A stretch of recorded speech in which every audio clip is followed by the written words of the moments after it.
আচলচিলা উচ্চ বিদ্যালয়ে ম্যানেজিং কমিটির প্রথম সভা অনুষ্ঠিত। মতলব দক্ষিণ প্রতিনিধির পাঠানো তথ্যচিত্র ডেস্ক রিপোর্ট। মতলব দক্ষিণ উপজেলার আচলচিলা উচ্চ বিদ্যালয়ের নবনির্বাচিত ম্যানেজিং কমিটির প্রথম সভা অনুষ্ঠিত হয়েছে।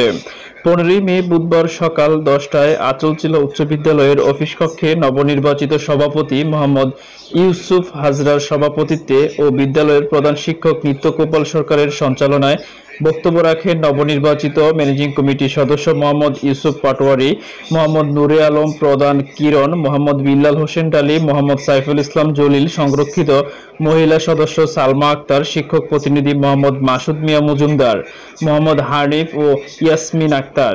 এ সময় উপস্থিত ছিলেন মতলব পৌর যুবলীগের সদস্য আনিসুর রহমান, উপাধি উত্তর ইউনিয়ন স্বেচ্ছাসেবক লীগের সাবেক আহ্বায়ক শামীম চৌধুরী, ছাত্রলীগ নেতা ইয়াসিন হাজরা সহ বিদ্যালয়ের শিক্ষক শিক্ষিকা, অভিভাবক ও এলাকার গণ্যমান্য ব্যক্তিবর্গ।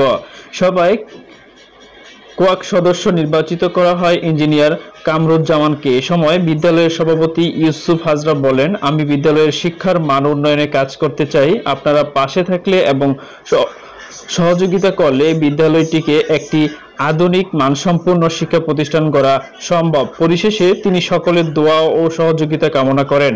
অনুষ্ঠানে কোরআন তেলাওয়াত করেন ধর্মীয় শিক্ষক মোহাম্মদ আবুল হোসেন।